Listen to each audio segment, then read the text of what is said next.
Hello everyone, आज हम करेंगे सेंट्रल बैंक। सेंट्रल बैंक हमारा बैंकिंग चैप्टर का सेकंड टॉपिक है। इससे पहले वाली वीडियो में हमने किया था कमर्शियल बैंक क्या होता है और उसके फंक्शंस क्या हैं। आज हम करेंगे सेंट्रल बैंक और उसके फंक्शंस। सेंट्रल बैंक क्या होता है? सेंट्रल बैंक एक एपेक्स बॉडी है जो कंट्रोल करती है, ऑपरेट करती है, रेगुलेट करती है और डायरेक्ट करती है किसको? Entire banking and monetary structure of the country को। यानी कि सेंट्रल बैंक क्या है? एपेक्स। एपेक्स का मतलब होता है सुप्रीम, यानी कि जिसके पास सारी पावर्स होती हैं। यानी कि जितने भी एंटायर बैंक्स हैं हमारी इकोनॉमी में, whether it is private bank, public bank, nationalised bank, कोई भी बैंक हो हमारी इकोनॉमी में, उन सारे बैंक्स को कंट्रोल करता है, ऑपरेट करता है, रेगुलेट करता है और उनको डायरेक्शंस प्रोवाइड करता है कि उन्हें क्या काम करना है, कैसे काम करना है और कंट्री के मॉनेटरी स्ट्रक्चर के बारे में भी। यानी कि अब ये सेंट्रल बैंक होता कहाँ है? जितने भी फाइनेंशियली डेवलप्ड कंट्रीज होते हैं उनका अपना एक सेंट्रल बैंक होता है। यानी कि जो भी कंट्रीज हैं, डेवलप्ड कंट्रीज होंगी, उन सबके अपने सेंट्रल बैंक होंगे। जैसे हमारी इंडिया का सेंट्रल बैंक क्या है? आरबीआई। उसी तरह यूएसए में बैंक ऑफ इंग्लैंड है। अब ये आरबीआई एस्टैब्लिश कब हुआ था? आरबीआई एस्टैब्लिश कब हुआ था? 1 अप्रैल 1935 को अंडर ब्रिटिश रूल में। अब हम करते हैं इसके फंक्शंस। सबसे पहला फंक्शन इसका क्या है? करेंसी अथॉरिटी, और जिसे हम बैंक ऑफ इशू भी कहते हैं। कई बार क्वेश्चन में, जब हमारे एग्जाम में क्वेश्चन आता है तो उसमें करेंसी अथॉरिटी की जगह मेंशन क्या होता है? Bank of issue. यानी कि सेंट्रल बैंक एक ऐसा बैंक है जिसके पास सोल अथॉरिटी, सोल का मतलब क्या है? अकेली अथॉरिटी उसी के पास होती है for issue of currency in the country. यानी कि हमारी कंट्री में जितनी भी करेंसी इशू होती है वो इशू करने का राइट किसके पास है? अथॉरिटी किसके पास है? सेंट्रल बैंक के पास, यानी कि आरबीआई के पास। इंडिया में हमारी आरबीआई इशू करती है करेंसी, लेकिन इसके साथ साथ हमें एक चीज का और ध्यान रखना है कि सिर्फ 1 रुपी का नोट और कॉइन्स, ये सारी की सारी अथॉरिटी किसके पास होती है? मिनिस्ट्री ऑफ फाइनेंस के पास। अब मिनिस्ट्री ऑफ फाइनेंस किसके अंडर आता है? हमारी गवर्नमेंट के अंडर आता है। अब एक अगर हम जनरल नॉलेज के क्वेश्चन के अकॉर्डिंग सोचें कि ये हमारे इंडिया में ये हमारी करेंसी इशू कहाँ होती है? हमारे इंडिया में जितने भी कॉइन्स हैं वो 4 कंट्रीज में, 4 स्टेट्स में इश्यूज होते हैं। एक हमारा मुंबई में, सेकेंड हमारा कोलकाता में, थर्ड हैदराबाद और फोर्थ है हमारा नोएडा। ये 4 जगह पे हमारे कॉइन्स इशू होते हैं। क्या इशू होते हैं? हमारे कॉइन्स। हमारे कॉइन्स कहाँ इशू होते हैं? मुंबई, कोलकाता, हैदराबाद और नोएडा में। उसके बाद हमारे इंडिया में नोट्स भी कहाँ प्रिंट होते हैं? हमारे नोट्स प्रिंट होते हैं, फर्स्ट होता है हमारा देवास। देवास है कहाँ पर? एमपी में, यानी कि मध्य प्रदेश में। सेकंड क्या है हमारा? सेल्बोनी। सेल्बोनी कहाँ है हमारा? वेस्ट बंगाल। थर्ड है हमारा नासिक। नासिक कहाँ है हमारा? महाराष्ट्र में। और फोर्थ है मैसूर। ये है हमारा महाराष्ट्र, कर्नाटका का साउथ वेस्ट पार्ट में। यानी कि 4 जगह पे हमारे कॉइन्स इशू होते हैं और 4 जगह पे नोट्स प्रिंट होते हैं, यानी कि देवास, सेल्बोनी, नासिक और मैसूर में। अब इसका फायदा क्या होता है कि आरबीआई अकेला है, वो सारे के सारे नोट्स प्रिंट कर रहा है, कॉइन्स की अथॉरिटी मिनिस्ट्री ऑफ फाइनेंस के पास है। एक चीज और भी ध्यान रखना है इसके साथ साथ, अगर आप कोई भी नोट देखोगे उसके ऊपर सिग्नेचर किसके होंगे? हमारे गवर्नर के सिग्नेचर होंगे। लेकिन एक्सेप्ट जो हमारा 1 रुपी का नोट होगा और जितने भी कॉइन्स होंगे उनके ऊपर मिनिस्ट्री ऑफ फाइनेंस के सिग्नेचर्स होंगे। तो ये फर्क है, इससे भी हम इसे याद रख सकते हैं। अब इसका फायदा क्या है कि हमारे नोट्स का जो मनी सप्लाई है वो सारा कंट्रोल आरबीआई के पास है। सबसे पहला क्या है? Leads to uniformity in circulation. यानी कि जब सर्कुलेट हो रहा है तो वो यूनिफॉर्म रहेगा, पता रहेगा कि मार्केट में कितनी मनी सप्लाई हो रही है। सेकंड, पब्लिक का विश्वास बना रहेगा, एक ही जगह से आ रहा है तो नोट्स में कोई फर्क नहीं होगा, एक ही जैसी क्वालिटी होगी। एक third, it give central bank the power to influence money supply. और इसके साथ साथ सेंट्रल बैंक के पास क्या है, एक पावर भी रहती है कि वो मनी सप्लाई को इन्फ्लुएंस कर सकता है, यानी कि जब चाहे मार्केट में इंक्रीज कर सकता है, डिक्रीज कर सकता है। ये पूरा कंसेप्ट हम आगे इसके टॉपिक डिटेल में पढ़ेंगे क्या होता है। अब हमारा चलते हैं हम नेक्स्ट हमारे फंक्शन पे, और नेक्स्ट फंक्शन हमारा क्या है, banker to the government.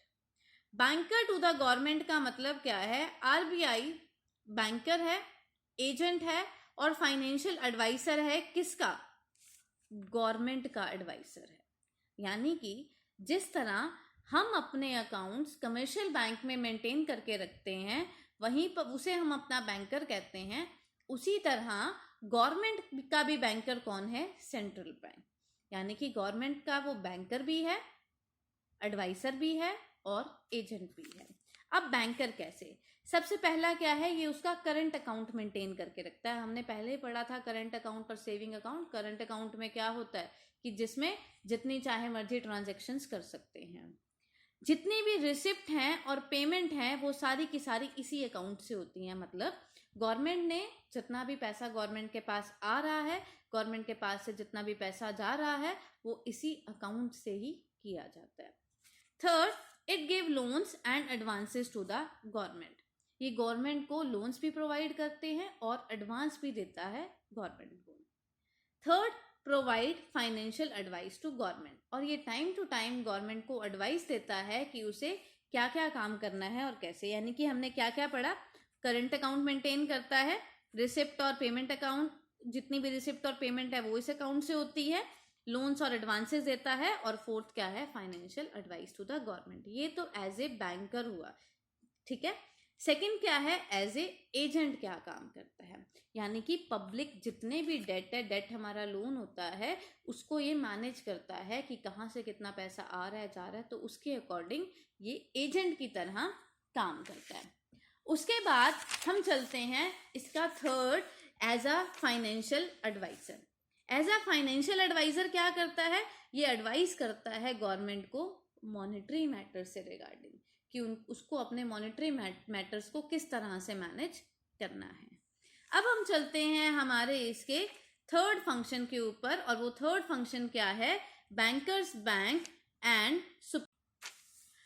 Bankers bank and supervision का मतलब क्या है, सेंट्रल बैंक रेगुलेट करता है और सुपरवाइज करता है सारे कमर्शियल बैंक। यानी कि बैंकर्स बैंक यानी कि जितने भी बैंक्स हैं उनका बैंकर है, यानी कि जितने भी बैंक्स हैं उनका सारा पैसा यहाँ पर रहता है आरबीआई के पास, और ये उसको टाइम टू टाइम सुपरवाइज भी करता है। यानी कि सेंट्रल बैंक क्या करता है, रेगुलेट करता है, सुपरवाइज करता है किसको, कमर्शियल बैंक को। ये क्या करता है, सेकेंड इसका क्या है, maintain CRR of all bank and provide with clearing facility. CRR का मतलब क्या है, कैश रिजर्व रेशो, यानी कि ये हर बैंक की कैश रिजर्व रेशो को मेंटेन करके रखता है। इसका कैश रिजर्व रेशो हम एक टॉपिक करेंगे हमारी नेक्स्ट वीडियो में, जिसे क्रेडिट क्रिएशन कहते हैं, और इस चैप्टर का बहुत इंपॉर्टेंट टॉपिक है। इससे रिलेटेड ज्यादातर क्वेश्चंस आते हैं एग्जाम में, तो हम इसके बाद वो करेंगे। नेक्स्ट क्या है, it bear same relationship with commercial bank as commercial bank maintain with public.